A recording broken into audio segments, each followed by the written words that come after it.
오늘 이제 야고보서를 좀 준비했는데 원래 우리 시리즈 나가고 있었잖아요. 신약 한 권씩 살펴보는 그 시리즈를 진행하고 있었는데 오늘은 잠깐 멈추고 야고보서를 좀 나누도록 하겠습니다. 선교를 준비하면서 제가 먼저 답사를 좀 다녀왔었잖아요. 답사를 다녀와서 한 일주일 좀 안 되는 기간 동안 네팔에 있고 또 돌아오면서 계속 마음을 추스리면서 그래서 마음속에 좀 떠올랐던 성경이 사실은 야고보서였어요. 그래서 우리 선교팀이 네팔 현지에 가서 야고보서를 같이 묵상하고 나누면 참 좋겠다. 특별한 하나님의 은혜가 있지 않을까라는 기대감이 있었는데 사실은 이제 두 가지 때문에 그랬어요. 처음에 첫 번째는 왜 그랬냐면 네팔 땅이 지금 갖고 있는 어려움, 그들이 당한 소위 얘기하면 시련과 같은 이 상황들 속에서 어떻게 견뎌낼 수 있을까라고 하는 게 첫 번째 질문이었고요. 두 번째 질문은 무엇이었냐면 그러면 이러한 상황 가운데서 하나님의 뜻은 어디 있을까? 또 특별히 좀 더 이렇게 범위를 줄이자면 우리는 과연 네팔 땅에서 무엇을 할 수 있을까에 대한 고민들이 좀 있었던 거죠. 아무것도 정해진 것은 없었고 어떻게 하면 우리가 네팔에서 복음을 전할 수 있을까에 대한 어떤 특별한 답이 존재하지도 않았던 것 같아요. 뭘 하면 좋을까라는 생각 때문에 사실 네팔 땅을 먼저 선발대로 갔다 오게 되었던 것이죠. 그런 과정 속에서 야고보서가 떠올랐던 이유는 첫 부분을 보시면 알아요. 인사를 끝내고 난 다음에 1장 2절에 보시면 내 형제들아 너희가 여러 가지 시험을 당하거든 온전히 기쁘게 여기라. 그러니까 시험을 당할 때 어떻게 하면 되는가에 대한 이야기를 지금 꺼내고 있잖아요. 그리고 난 다음에 이제 5절에 가시면 무슨 얘기가 등장하냐면 너희 중에 누구든지 지혜가 부족하거든. 우리는 상당히 지혜가 부족한 상황에서 네팔을 사실 떠났거든요. 어떻게 하는 것이 옳은지도 몰랐었고 무엇이 맞는지도 모르는 상황 속에서 네팔로 떠나면서 그럼 야고보서에서 무언가 우리에게 지혜를 주시는 것이 있지 않을까라는 생각이 좀 강했던 것 같아요. 특별히 오늘 나누고자 하는 것은 야고보서 2장 전체의 내용인데 사실은 지난주 주일날 현지에서 네팔에서 그 네팔 청년들과 수련회를 하면서 나눴던 말씀입니다. 그 말씀 중에서 그 이후에 더 주신 말씀들을 좀 정리하고 또 좀 생각들 정리된 것들 발전된 것들을 같이 여러분들과 나누고 싶고 또 특별히 네팔을 다녀오면서 저에게 주셨던 마음들을 이 시간 좀 나누는 시간이 되었으면 좋겠어서 그렇게 말씀을 준비했습니다. 사실은 야고보서 1장부터 살펴보면 좋겠지만 시간 문제도 좀 있고 2장부터 시작을 한번 해볼게요. 2장 1절을 한번 보시죠. 2장 1절 우리 한 목소리로 한번 읽어볼까요? 시작. 내 형제들아 영광의 주 곧 우리 주 예수 그리스도에 대한 믿음을 너희가 가졌으니 사람을 차별하여 대하지 말라. 지금 야고보가 전하고 있는 메시지를 하면서 그 대상이 등장을 하는데요. 내 형제들아라고 불렀는데 이 형제들은 어떠한 자들입니까? 간단하게 얘기해서 믿음을 갖고 있는 자들이었어요. 그러면 무엇에 관한 믿음을 갖고 있는 자라고 설명을 합니까? 우리 주 예수 그리스도에 관한 믿음을 갖고 있는 사람들에게 지금 뭔가 야고보는 메시지를 던지고 있는 것이죠. 그러면 우리는 여기서 좀 정리할 필요가 있습니다. 지금 여기서 이야기하고 있는 믿음은 과연 어떤 믿음일까? 우리 주 예수 그리스도에 대한 믿음은 과연 어떤 믿음일까라고 하는 것이 정리가 될 필요가 좀 있는 것이죠. 쉽게 얘기하면 이렇습니다. 우리가 가장 아름다운 고백으로 꼽는 것 중에 하나가 주는 그리스도시요 살아계신 하나님의 아들이십니다라고 하는 고백인데 이 믿음의 고백을 그대로 적용한다면 주가 예수님께서 그리스도라고 하는 사실과 또 예수님께서 하나님의 아들이라고 하는 사실을 믿는 믿음을 갖고 있는 어떤 사람들에게 야고보가 지금 전하고 있는 메시지가 되어진다는 것이죠. 소위 얘기하면 이것은 이 믿음은 구원에 이르게 하는 믿음인 것입니다. 예수를 그리스도로 인정한다는 것이 구원에 이르는 유일한 믿음이기에 그런데요. 이 믿음을 너희가 가졌으면이라고 지금 이야기를 하는 거예요. 구원에 이르는 믿음을 가졌다면 너희가 만약에 이 어마어마한 믿음 다시 얘기하면 구원에 이르는 그 믿음을 가졌으면 이렇게 해라라고 하는 이야기를 하는데 그러한 어마어마한 믿음을 갖고 있는 자들에게 야고보가 전하는 메시지가 무엇입니까? 사람을 차별하여 대하지 말아라 라는 이야기를 좀 던지고 있다는 것입니다. 여기에 이제 주목해 볼 필요가 있는 것이죠. 그러면 차별은 어떻게 하는 것이 차별인가? 라고 하는 것을 좀 살펴볼 필요가 있을 것 같아요. 차별하는 것은 어떻게 하는 것입니까? 지금 성경이 말하고 있는 야고보가 말하고 있는 차별의 예가 2절과 3절에 등장해요. 제가 읽을게요. 만일 너희 회당에 금가락지를 끼고 아름다운 옷을 입은 사람이 들어오고 또 남루한 옷을 입은 가난한 사람이 들어올 때에 너희가 아름다운 옷을 입은 자를 눈여겨보고 말하되 여기 좋은 자리에 앉으소서 하고 또 가난한 자에게 말하되 너는 거기 서 있든지 내 발등상 아래 앉으라 하면 이라고 얘기를 나와요. 어마어마한 차별이 나오는데 이 심각한 차별의 기준은 무엇입니까? 물질이 있고 없음이죠. 물질이 있는 부자와 물질이 없는 가난한 자를 이런 식으로 차별하고 있는 것이 등장하고 있다고 하는 거예요. 돈과 권력과 명예라고 하는 것은 어떻게 보면 굉장히 연결되어 있는 주제로 우리는 잘 알고 있습니다. 사실 제가 선발대로 다녀오면서 가장 크게 느꼈던 한 가지는 무엇이냐면 물질의 힘을 느꼈던 거예요. 제 스스로가 제가 갖고 있는 물질, 제 것은 아니지만 어쨌든 저와 저희 팀이 준비해 갈 수 있는 어떤 물질의 크기와 그 힘을 느낄 수 있었던 상황이 사실은 굉장히 불편했습니다. 제 스스로가 갑이 되어 있었던 것이죠. 가서 만나는 사람들에게 내가 너희를 도와줄 수 있으니까 뭘 도와주면 좋겠니? 라는 것을 물어보는 과정 속에서 내가 무언가 힘을 느끼고 있는 것을 내 스스로가 발견하게 되어진 거예요. 그 사람들이 을이 되어지고 내가 갑이 되는 어떤 그 상황을 어떻게 보면 즐기고 있는 것은 아닐까라는 생각을 할 정도로 많은 곳을 방문을 했거든요. 이 학교를 찾아가고 저 학교를 찾아가면서 판단자가 되어졌던 것이죠. 이 학교에는 우리의 도움이 필요해. 이 학교에는 우리의 도움이 필요하지 않아. 여기에는 무엇이 필요해? 여기는 무엇이 필요하지 않아. 이 사람들의 태도는 굉장히 어려움 가운데 있고 이 사람들의 태도는 뭔가 좀 뭐랄까 도움이 필요하지 않은 상황에 이런 것들을 판단하면서 다녔던 것이 제 마음 가운데 불편함으로 들어왔습니다. 그래서 들어오자마자 제가 선교팀 멤버들에게 부탁했던 것이 갑이 되지 않게 해달라고 하는 기도를 좀 부탁드렸던 기억이 납니다. 물질을 통해서 힘을 느끼게 되는 것은요 굉장히 너무나 어떻게 보면 당연한 것 같아요. 돈과 권력이라고 하는 것은 함께 이어지기 때문인데요. 예를 들면 이렇습니다. 우리가 직장 생활 하시는 분들 이 가운데 많이 있을 텐데 직장 생활하면서 아쉽고 뭐라 그러죠? 안 입고 와도 좀 꾹 참는 경향이 있죠. 근데 언제 내가 이 회사를 떠나면서 이 회사에 대한 이야기를 시원하게 할 수 있냐면 그 회사를 떠날 때 이 회사에 대한 이야기들을 쉽게 할 수 있게 되는 것 같아요. 외국인 선교 하다 보면 우리 한국에 지금 외국인들이 들어와서 많이 노동자로 일하고 있잖아요. 근데 오히려 악덕 기업을 만난 친구들 같은 경우에는 한국에 대한 굉장히 안 좋은 감정을 가지고 있어요. 그래서 그 친구들을 해외 선교지에서 만나게 되면 역시나 닫혀 있는 마음들을 만나게 되는 것들이 너무 일반적인 것 같아요. 그래서 일어나기 시작한 것이 무엇이냐면 국내 외국인들을 위한 선교 단체들이 생겨나기 시작한 거죠. 그래서 그들의 필요들을 채워주고 그들이 한국 땅에 머물면서 노동자로 있는 동안 그들 가운데 복음이 들어갈 수 있도록 해주는 그 역할들을 하는 것도 굉장히 귀한 사역이 되어집니다. 무슨 얘기를 지금 하고 있냐면 차별에 관한 이야기를 하고 있는데 왜 지금 성경에서 차별하지 말아라 라는 얘기를 하면서 가장 먼저 등장시키고 있는 것이 무엇이냐면 부자와 가난한 자를 대하는 우리의 차별적인 태도에 관한 이야기를 하고 있단 말이죠. 그러면 차별 가운데 가장 심각한 것이 바로 물질이 기준이 되어서 판단하게 되어지는 차별이라고 하는 것을 우리는 짐작해 볼 수 있게 되어집니다. 그런데 과연 차별하는 것이 그렇게 나쁜 것일까? 라는 생각은 좀 해볼 필요가 있어요. 왜냐하면 무조건 차별하는 것이 안 좋다라고 얘기하게 되면 우리 마음속에 들어오는 불편함은 무엇이냐면 우리는 수많은 순간 오늘 여러 가지 상황에서 차별을 하고 있는 것이 우리의 일상이라고 하는 것이죠. 예를 들면 이래요. 음식에 대해서 차별하십니까? 안 하십니까? 저는 굉장히 많은 차별을 하거든요. 사실 저는 발과 관련된 음식들을 별로 그렇게 좋아하지 않습니다. 처음 LTC를 갔는데 LTC에서 준비해온 음식이 족발이었어요. 말은 안 했지만 잘 못 먹었습니다. 그리고 요즘에 닭발이 뜨고 있는데 닭발도 잘 못 먹을 것 같아요. 음식에 대한 차별, 선호도가 있죠. 이 선호도에 따라서 우리는 물어봐요. 당신이 좋아하는 색깔은 무엇입니까? 당신이 좋아하는 음악은 무엇입니까? 당신이 좋아하는 스포츠 팀은 무엇입니까? 당신이 좋아하는 성경은 무엇입니까? 당신이 좋아하는 것은 무엇입니까? 계속 우리는 차별적인 것을 물어보면서 이것이 우리의 일상이 되어지고 그것을 무엇을 좋아하는 것을 따라가는 사람들에 대해서 안 좋게 얘기하진 않아요. 그게 맞거든요. 좋아하는 사람들과 좋아하는 것을 하는 것이 무엇이 그렇게 나쁜 것일까라고 하는 것을 고민해 볼 때에 차별이 그렇게 문제가 될까라는 질문을 던질 수 있는 것 같습니다. 그런데 지금 성경에서 이야기하고 있는 차별이라고 하는 것은 어떤 물질이나 물건에 관한 것이 아니고요. 결국은 사람에 관한 것을 이야기하고 있는 것이죠. 2장 1절을 한번 다시 한번 보세요. 내 형제들아 영광의 주 우리 주 예수 그리스도에 대한 믿음을 너희가 가졌으니 어떻게 사람을 차별하여 대하지 말라라고 얘기하고 있거든요.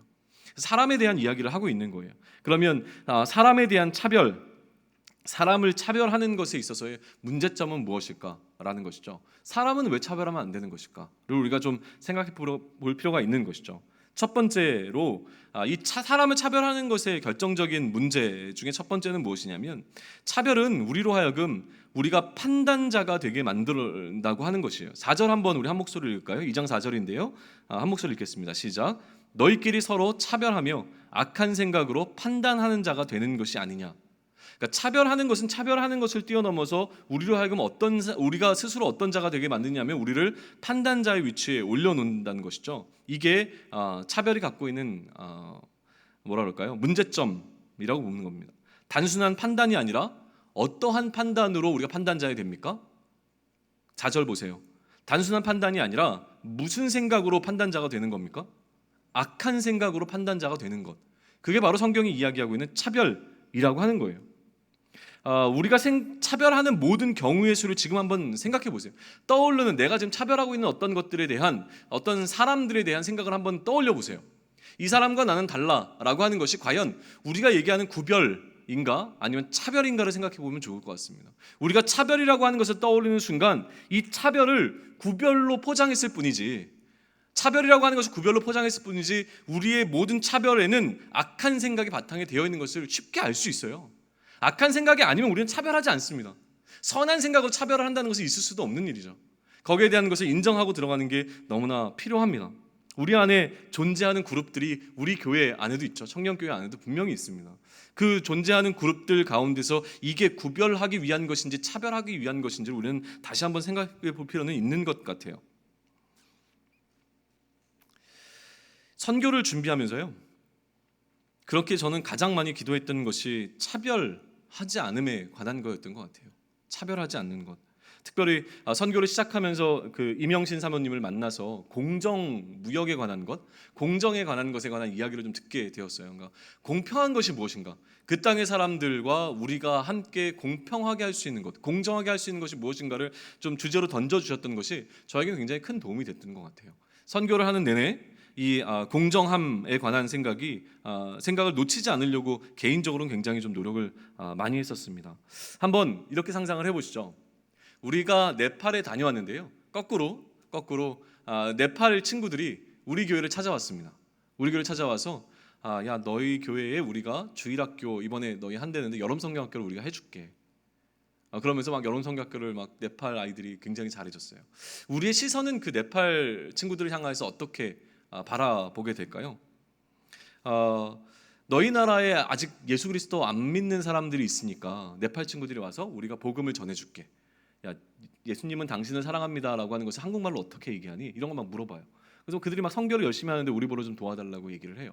이런 상황들을 봤을 때 과연 우리 마음속에 그럴 수 있지라는 생각이 들까? 아니면 뭔가 좀 불편함이 들어온다면 이미 우리는 공평하지 않은 거죠. 우리는 그 땅에서 그렇게 선교를 했으면서 그 땅에 있는 친구들이 우리나라에 와서 그 선교를 한다고 했을 때 니네들 뭐야? 라는 생각이 드는 순간 우리는 공평하지 않은 선교를 하게 되는 거라는 생각을 좀 해봤습니다. 실제로 네팔에서는요, 차별이 너무나 일반화되어 있는 것을 느꼈습니다. 무슨 얘기냐면 네팔 사람들과 네팔리라고 부르는데 네팔 사람과 우리 한국 사람들을 구별하는 것을 너무 쉽게 얘기를 해요. 목사님 네팔 사람들은 이런 차 타지 않아요. 네팔 사람들을 위해서는 이렇게 좀 후진 차를 준비하셔도 괜찮아요. 예를 들면 한 500불짜리 차를 준비하셔도 괜찮고 한국 사람들은 1000불짜리 차를 타고 다니시면 돼요. 이렇게 얘기하는 것. 또 리트릿을 하는데 숙소를 정하는데 목사님 네팔 사람들은 이런 곳에서 묵지 않아요. 이 정도면 괜찮아요.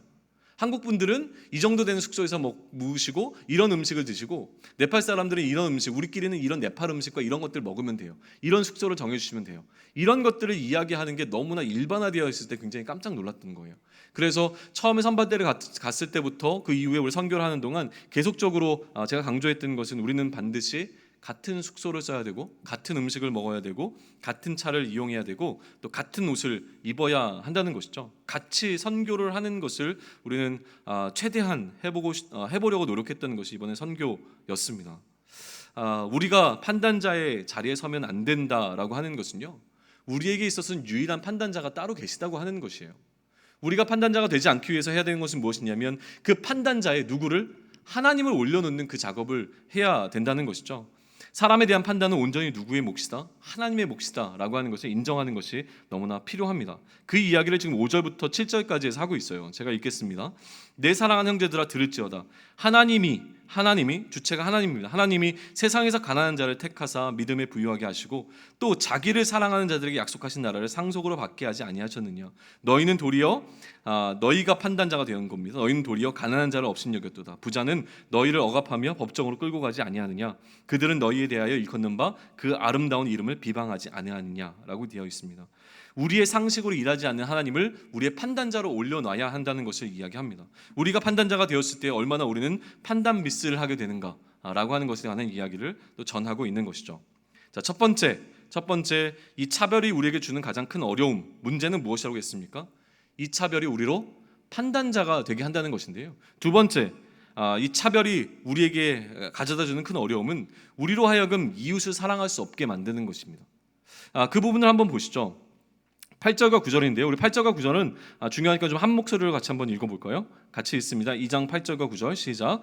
너희가 만일 성경에 기록된 대로 내 이웃 사랑하기를 내 몸과 같이 하라 하신 최고의 법을 지키면 잘하는 것이거니와 만일 너희가 사람을 차별하여 대하면 죄를 짓는 것이니 율법이 너희를 범법자로 정죄하리라. 이 본문이 왜 중요하냐면 두 가지를 대비시키고 있는데 무엇과 무엇을 대비시키냐면 내 이웃을 사랑하는 것과 무엇을 차별하는 것을 대비시키고 있다고 하는 것이에요. 내 이웃을 사랑하는 것을 지키면 잘하는 것이지만 사람을 차별하여 대하면 죄를 짓는 것이다 라고 하는 것이죠. 이웃을 사랑하는 것과 차별하는 것을 같은 동등한 위치에 올려놓고 설명을 하는 이유는 무엇이냐면 이웃을 사랑하지 못하게 만드는 가장 어려운 것 가운데 한 가지가 바로 다른 사람을 차별하는 것이다 라고 하는 메시지를 전해주고 있다고 느껴지게 됩니다. 이웃을 사랑하지 못하는 가장 큰 어려움이 바로 차별이라고 하는 것이죠. 차별은 아까 무엇이라고 했습니까? 악한 마음으로 다른 사람을 판단하는 거예요. 악한 마음으로 다른 사람을 판단하기에 이웃을 사랑하는 것과 차별은 결코 하나가 되어줄 수 없는 일이라고 하는 것이죠. 이웃사랑의 가장 큰 어려움이 악한 마음으로 다른 사람을 판단하는 것입니다. 옆 사람을 한번 보시죠. 옆 사람의 얼굴 한번 보세요. 이 친구를 사랑해야 하는데 사랑하지 못하는 이유는 무엇입니까? 무언가 나에게 악한 마음이 이 사람을 판단하고 있기 때문은 아니겠습니까? 우리가 사랑할 만한 사람을 사랑하는 것은 너무나 쉬운 것입니다. 사랑할 수 없는 사람을 사랑해야 하는데 우리 가운데 들어있는 악한 마음이 이 사람을 판단하고 또 그것으로 인하여서 차별하게 만들면서 우리의 이웃사랑을 막고 있는 것이 쉽게 느껴질 것입니다.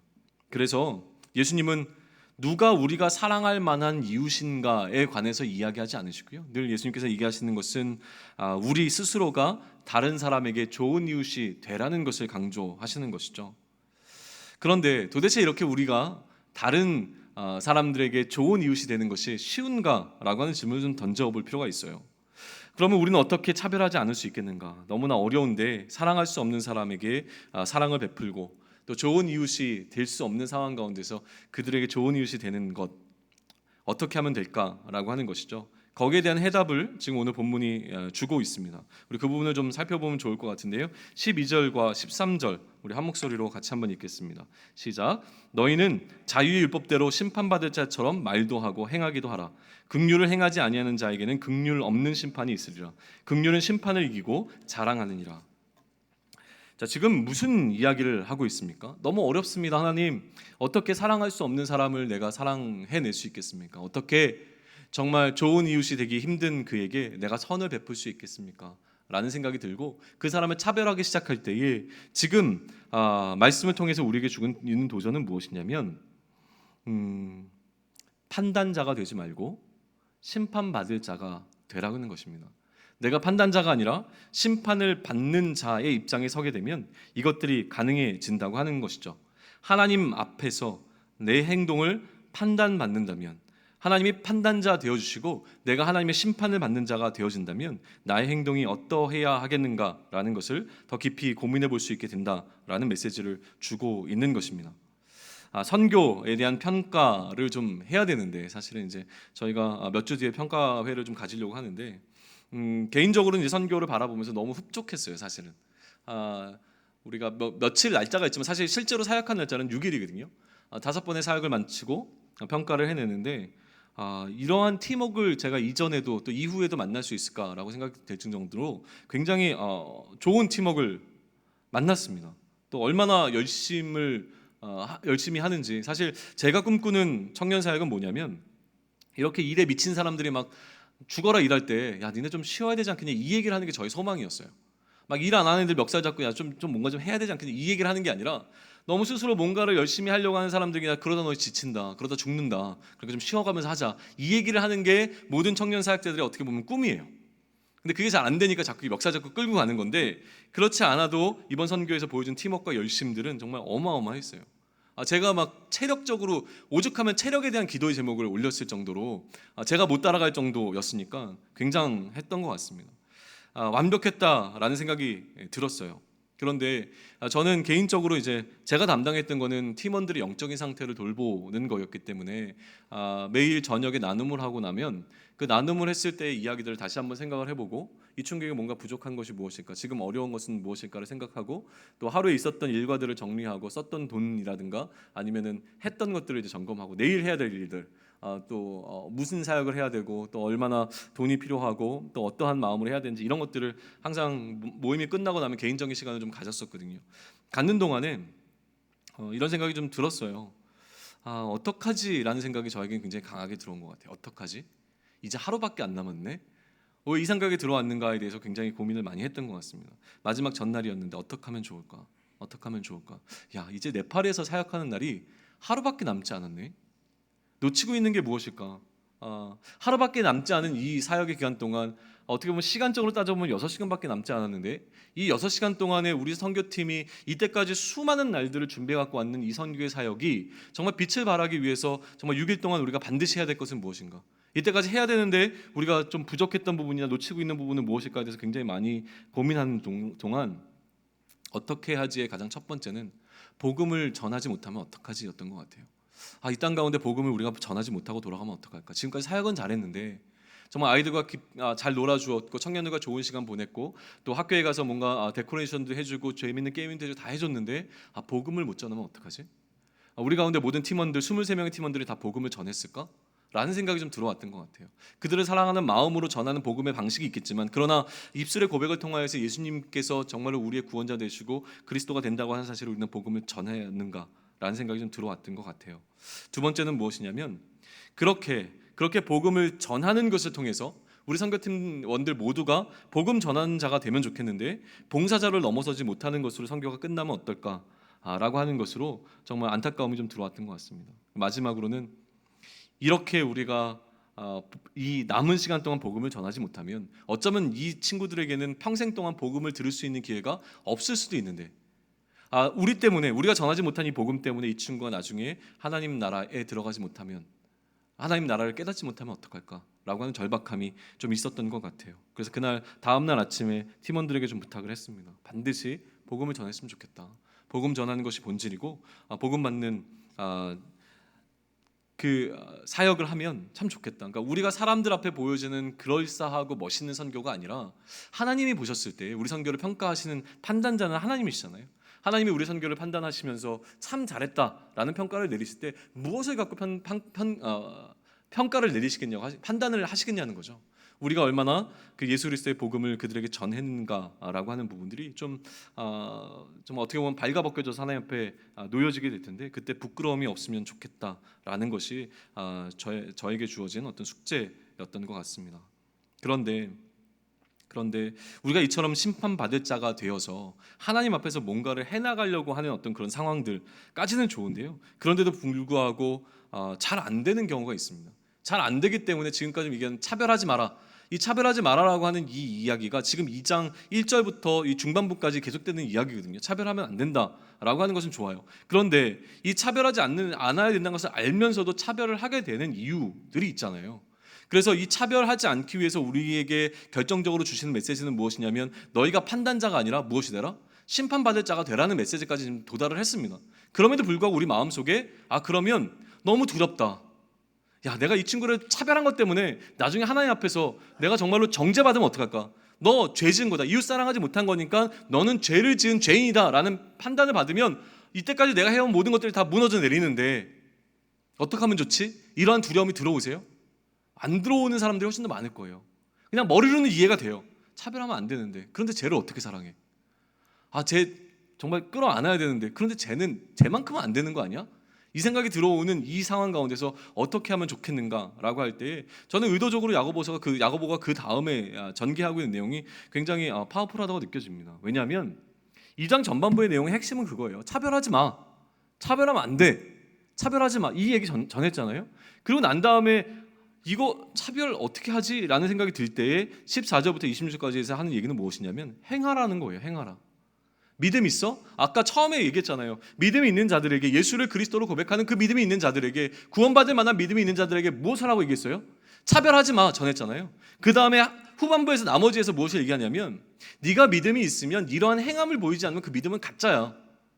너 차별하지 않아야 된다는 거 알았어? 그러면 그것을 네 믿음으로 알고 있는 것들을 행함으로 증명을 해내야 돼. 차별하지 마. 이렇게 메시지가 전해지는 것으로 들려지게 된다는 것이죠. 그러면서 행함이 없는 믿음 그 자체가 얼마나 위험한 것인지 17절에서 이렇게 기록합니다. 이와 같이 행함이 없는 믿음은 그 자체가 어떤 것이라? 죽은 것이라 라고 이야기하는 것이죠. 그 앞서 나와 있는 내용들을 다시 한번 살펴보죠. 14절부터 16절까지인데요. 행함 없는 믿음이 왜 죽은 것인지에 대한 설명을 이런 식으로 야고보는 해나갑니다. 내 형제들아, 만일 사람이 믿음이 있노라 하고 행함이 없으면 무슨 유익이 있겠느냐? 이 믿음이 능히 자기를 구원하겠느냐? 만일 형제나 자매가 헐벗고 일용할 양식이 없는데, 만일 형제나 자매가 헐벗고 일용할 양식이 없는 것을 알고 있는데 너희 중에 누구든지 그에게 이르되 이제 평안히 가라, 덥게 하라, 배부르게 하라. 야, 너 좀 힘들어 보이는데 좀 이제 쉬어. 너 추워 보이는데 좀 몸을 따뜻하게 해. 너 배고파 보이는데 이제 뭐 좀 먹어. 라고 말을 하면서 그 몸에 쓸 것을 주지 아니하면 무엇이 유익이 되겠느냐, 이 얘기를 하는 거예요. 네가 이거 모든 것을 알고 차별하면 안 된다는 것을 알지만 실제로 너는 차별을 하면 무슨 의미가 있겠느냐 라는 것이죠. 차별하면 안 된다는 걸 알면서 실제로 그 친구를 사랑하지 못하면 그것이 무슨 의미가 있겠느냐. 네가 갖고 있는 그 믿음은 가짜임이 증명되는 것이다. 그 믿음은 죽은 믿음인 것이다 라는 설명을 하는 것이죠. 그리고 18절에서 굉장히 강력한 이야기를 합니다. 18절 우리 한 목소리 한번 읽어볼까요? 자, 시작. 어떤 사람은 말하기를 너는 믿음이 있고 나는 행함이 있으니 행함이 없는 내 믿음을 내게 보이라. 나는 행함으로 내 믿음을 내게 보이라 하리라. 무슨 얘기냐면요, 나 차별하는 거 맞는데 그렇다고 나에게 믿음이 없는 게 아니에요. 이런 변명을 하고 있단 말이죠. 나 이웃 다 사랑하는 건 아닌데 그렇다고 나에게 믿음이 없는 건 아니란 말이죠. 내 믿음은 그래도 인정해줘요 라는 호소를 하고 있는 것처럼 느껴진단 말이에요. 나에게 그러한 행함이 보이진 않지만 그래도 나는 예수님을 그리스도로 믿는 내 믿음은 확실해요 라는 어떤 주장을 하고 있는 어떤 사람에게 지금 야고보는 얘기하는 거예요. 그래? 그러면 너는 행함이 없는 믿음을 나에게 보여줘. 그러면 나는 행함으로 내가 갖고 있는 믿음을 보여줄게. 이 얘기를 한단 말이죠. 이해되세요? 이거 어떻게 못하겠어요 얘기를 할 때, 그러면 우리 한번 얘기해보자. 너 이렇게 못하는 것 가지고서도 그럼에도 불구하고 네 안에 믿음이 있다고 주장하는데 과연 그게 맞는지 나랑 한번 얘기해 볼래? 라고 지금 논쟁을 펼치는 겁니다. 나 다른 사람 사랑하지 않고서도 내가 하나님을 향한 사랑이 진짜라고 하는 그 믿음을 증명해낼 수 있어요 라고 이야기하는 어떤 사람들에게 과연 그런지 한번 얘기해 보자 라는 것을 야고보는 지금 우리에게 도전하고 있다고 하는 거예요. 얼마나 강력하게 얘기하는지요? 19절 한번 넘어가 보실래요? 한 목소리로 읽습니다. 19절입니다. 시작. 내가 하나님은 한 분이신 줄 믿느냐? 잘하는도다. 귀신들도 믿고 떠느니라. 우리를 귀신처럼 대하고 있습니다. 너 하나님에 대한 믿음 있어? 야, 그거는 귀신들도 해. 그러나 하나님이 기뻐하시는 일을 하지 않는 것은 너나 귀신이나 똑같아. 이 얘기하고 있거든요. 이 얘기 얼마나 강력하게 들려오는지 잘 모르겠습니다. 행함 없는 믿음은 귀신들의 믿음과 차이가 없다 라는 식의 강력한 메시지를 던지고 있는 것이죠. 그러니 그 믿음이 헛것이라고 설명하면서 20절에 이렇게 표현합니다. 허탄한 사람아, 행함 없는 믿음이 헛것인 줄을 알고자 하느냐 라고 설명하는 것이죠. 그리고 난 다음에 이제 긍정적인 예를 설명을 합니다. 긍정적인 예는 무엇이에요? 행함을 통해서 믿음을 증거해내는 두 가지 이야기가 등장하는데, 첫 번째 이야기는 무엇입니까? 아브라함의 믿음에 관한 이야기고요. 두 번째는요, 기생 라합의 믿음에 관한 이야기, 두 가지를 들면서 행함으로 믿음이 보여지는 것에 관한 긍정적인 예를 본보기를 보이고 있는 것이죠. 그리고 맨 마지막에 26절, 이처럼 영혼 없는 몸이 죽은 것 같이 행함이 없는 믿음은 죽은 것이니라고 다시 한번 행함 없는 믿음의 위험성에 관해서 이야기하면서 이 장을 마무리하고 있는 것이 지금 야고보서의 이야기입니다. 사실 이제 야고보서는요, 바울과 굉장히 대립적으로 많이 비교가 되어져요. 왜냐하면 바울은 사실 행위보다는 믿음 쪽에 훨씬 더 많은 강조를 하고 있고, 또 야고보서 같은 경우에는 믿음이 아니라 행함 쪽에 훨씬 더 강조를 하고 있기 때문에 이 바울 서신과 또 야고보서를 어떻게 서로 연관시킬 것인가라고 하는 것에 있어서 많은 논의들과 또 연구들이 진행되어져 있는 것이 사실입니다. 지금 이제 어느 정도 많이 연구가 다 이제 이루어지고 있는 것으로 저는 받아들이고 있는데요. 제가 이해하고 있는 한 가지는 무엇이냐면, 두 가지가 그렇게 다른 것은 아니라고 하는 것이죠. 실제로 얘기하면 온전한 믿음이 있으면 그 믿음은 반드시 행위를 수반하게 되어져 있고, 또 온전한 행위는 믿음 없이는 이루어질 수 없다라고 하는 게 어떻게 보면 굉장히 단순하면서도 또 굉장히 필요한 부분입니다. 가끔 제가 얘기하는 그 바울의 논리를 그대로 가져오면 이거예요. 제대로 알게 되면 믿음이 생기고, 제대로 믿음이 생기면 행동하게 되어질 수밖에 없다는 것이죠. 그래서 바울은요, 그의 서신서를 보게 되면 전반부에 굉장히 심혈을 기울여서 알게 합니다. 너희가 받은 구원이 얼마나 값지고 소중한 건지에 대해서 정말 심혈을 기울여서 그걸 설명해내요. 그 설명이 다 끝나고 난 다음에 그 다음에 등장시키는 게 그러므로예요. 그러므로 너희가 이처럼 구원을 받았으니 이제 구원받은 자처럼 이렇게 살아라라는 이야기를 풀어나가는 것이죠. 그런 느낌인데, 지금 야고보 같은 경우에는 너에게 믿음이 있다면 이렇게 살아야 되는데 왜 이렇게 살지 못하니? 라는 식의 어떤 도전을 우리가 하고 있는 것으로 보시면 되는 것이죠.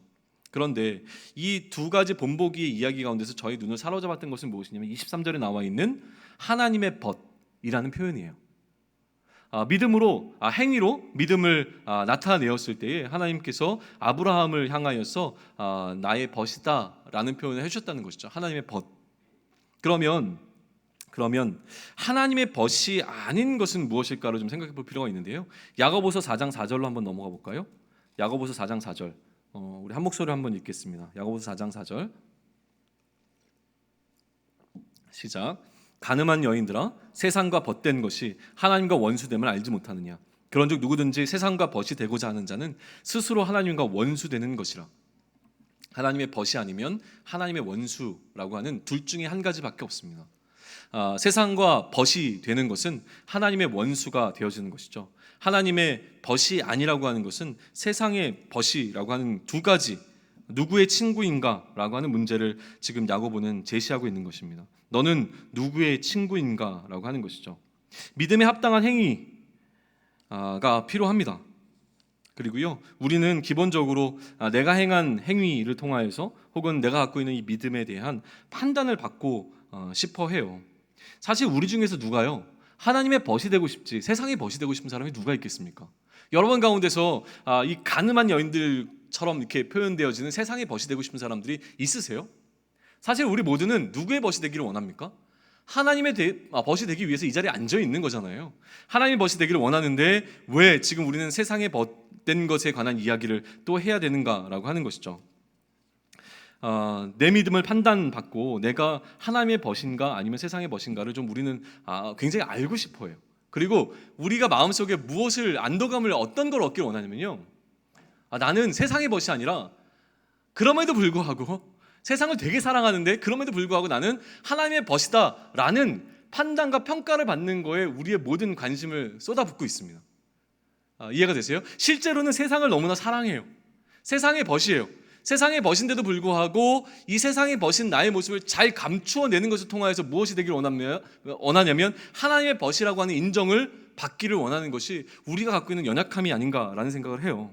내 믿음을 판단받고 싶어 하는데요, 이 정도면 괜찮지 않아요? 라는 질문을 던집니다. 이 정도면 된 거 아니야? 그 정도면 된 거 아니에요? 라는 얘기를 굉장히 많이 해요. 특별히 제가 있는 위치가 목사이기 때문에 이런 질문을 굉장히 많이 받습니다. 목사님, 이 정도면 된 거 아니에요? 근데 저도요 그러한 판단을 내릴 수 있는 권한과 능력이 저에게 있었으면 좋겠어요. 우리는 캐톨릭이 아니잖아요. 중세시대 캐톨릭이 아니잖아요. 내가 여러분들을 향하여서 그래 그 정도면 됐다, 너희 죄를 사하노라, 이런 말을 할 수 있는 능력이 저에게도 있었으면 좋겠어요. 어떨 땐 너무너무 갑갑해요. 목사님 이래서 좀 주일날 예배 안 드려도 괜찮지 않을까요? 그래 주일날 예배 안 드려도 괜찮아, 이 얘기를 저도 너무너무 해주고 싶은데 저에게 그런 권한과 능력이 없는 거예요. 저는 판단자가 아니거든요. 누가 진정한 판단자입니까? 하나님이 판단자라고 하는 거예요. 그래서 제가 드릴 수 있는 최선의 답변은 무엇이냐면 하나님의 기준으로 한번 생각해 봐라는 거예요. 정말로 당신이 얘기하고 있는 그 이야기가 하나님 앞에서도 변명거리가 되겠는가? 나는 이해할 수 있고 우리 주변에 있는 모든 사람들은 우리의 상황을 놓고 이해할 수 있어요. 야, 너 참 힘들겠다. 야, 너 어떡하니? 너 이 상황 가운데서 이 정도 믿음을 가지고 있는 것만으로 넌 굉장히 대단해. 너 잘하고 있어 라는 얘기를 해줄 수 있어요. 그러나 본인은 알고 있는 거죠. 내가 이것을 하나님 앞에서 감추고 있는 것인가, 아니면 사람에게 기준을 두고 행하고 있는 것인가, 아니면 하나님을 판단자로 놓고 내가 심판받을 자의 위치에서 행하고 있는 것인가 라고 하는 것을 우리는 분명히 할 필요가 있다라고 하는 것이에요. 제 앞에서 판단받는 것이 중요하지 않습니다.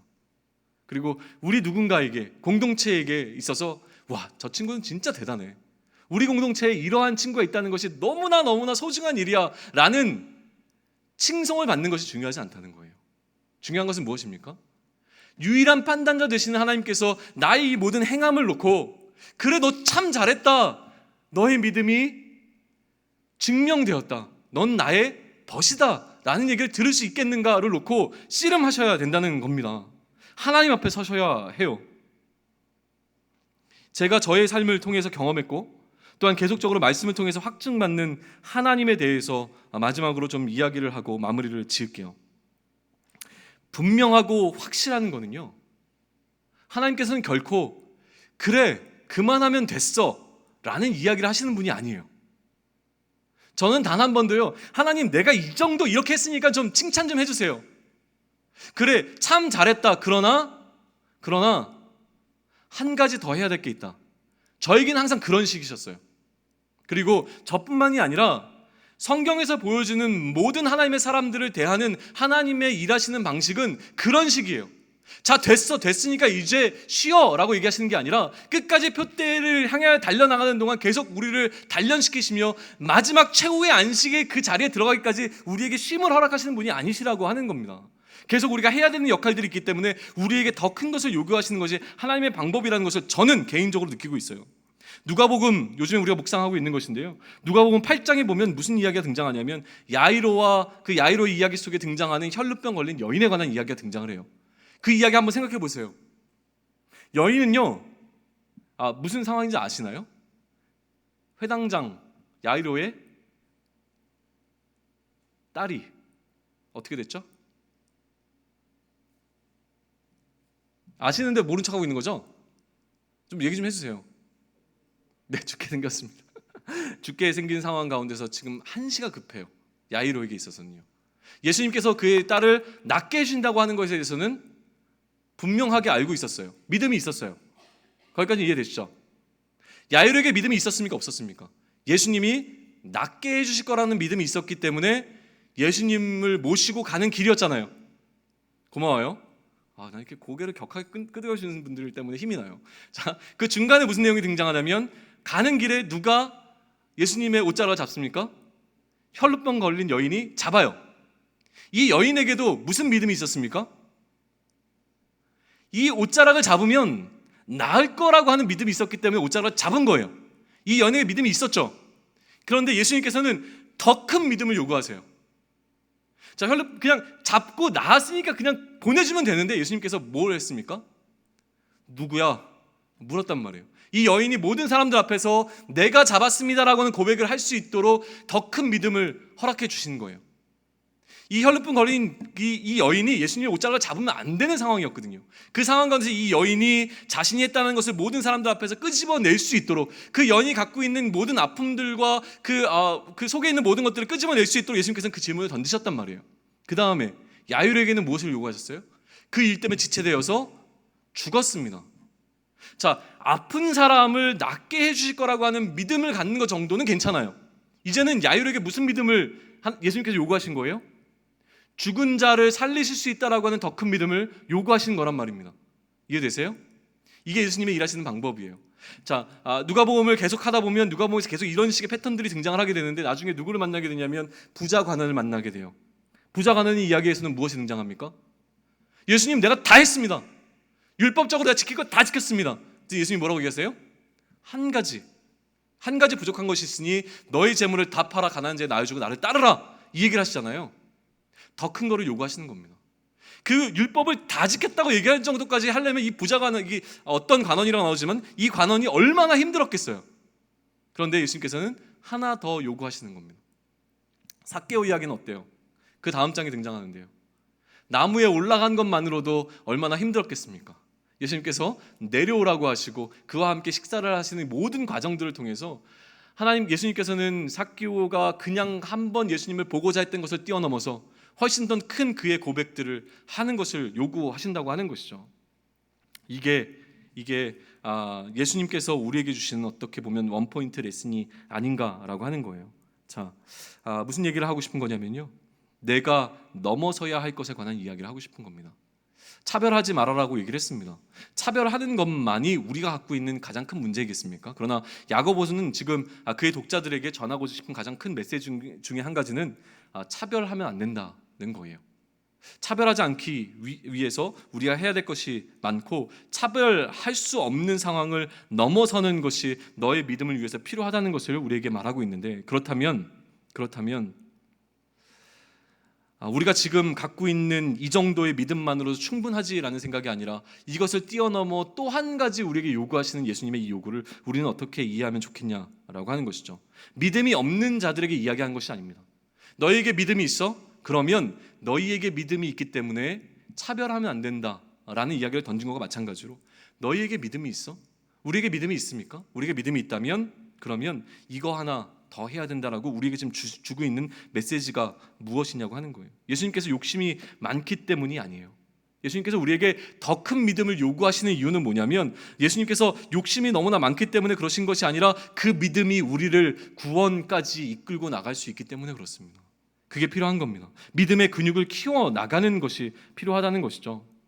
이 정도 믿음이면 됐어, 이 정도면 된 거 아니야? 라는 생각을 하는 순간 우리에게 한 가지를 더 요구하시면서 우리의 근육을 키워나갈 수 있게 하시는 것이 예수님께서 우리를 다루시는 방법이라고 하는 것이죠. 이렇게 우리의 믿음의 근육이 붙어 나갈 때, 이렇게 우리의 믿음의 힘이 붙어 나갈 때, 이제 우리는 세상의 벗이 되는 것이 아니라 세상의 어떠한 유혹, 세상이 우리를 향하여서 나의 친구가 좀 되자, 나와 가깝게 지내자라고 하는 어떤 유혹과 핍박과 환난 가운데서도 쓰러지지 않고 넘어가지 않고 견뎌낼 수 있는 무엇이? 믿음의 힘이 생기게 된다는 것이죠. 그것을 위해서 우리를 훈련시켜 나가고 이 세상을 견뎌낼 수 있기 때문에 혹독한 훈련 가운데 우리를 집어넣고 계시는 것이 예수님의 방법이라고 하는 것을 깨닫게 되어진다면, 그러면 우리는 우리의 삶 가운데서 다가오게 되는 수많은 시험들과 어려움들 가운데서 이것을 견뎌내는 것이 우리에게 어떤 의미가 있을지를 다시 한번 생각해 보게 된다는 것입니다. 하나님의 벗이 된다는 것은 세상의 벗이 되지 않는 것과 마찬가지인 것이죠. 세상이 벗이 되지 않는 방법은요, 우리의 믿음의 근육을 키워내는 것입니다. 하나님의 벗이 되셔야 합니다. 사실 교회의 어떤 프로그램들과 청년교회 프로그램들은요, 여기에 초점이 맞춰질 수밖에 없습니다. 이러한 근육을 키워낼 수 있는 것에 우리의 관심과 우리의 노력들이 모여져야 되는 것이죠. 수련회를 하는 것, 또 선교를 다녀오는 것, 혹은 우리가 곧 하게 될 총동원 주일이라든가 또 대학생 파송 예배, 이런 것들, 모든 것들 준비하는 것들은요, 이런 어떻게 보면 우리가 세상 가운데서 세상의 벗이 되어지지 아니하고 세상과 세상을 차별하는 것이 아니라 세상과 구별된 믿음을 가지고 세상을 차별하지 않고 그들을 사랑할 수 있는 그러한 방법을 우리에게 알려주는 방법이 되기 때문에 그렇습니다. 누구의 벗이 되시는 것이 필요하겠습니까? 저의 벗이 되는 것도 중요합니다. 그러나 저의 벗이 되는 것이 여러분의 구원의 문제와 연관되어지지 않습니다. 가장 중요한 것은요, 하나님의 벗이 되어야 하는 것이고, 누구의 벗이 안 돼야 되겠습니까? 세상의 벗이 되시면 안 됩니다. 이 메시지를 우리가 꼭 붙잡고 나아갈 수 있는 우리 모두가 되면 좋겠습니다. 시간 찬양하면서 좀 마음을 정돈할까요? 좀 일어나서 같이 찬양했으면 좋겠습니다.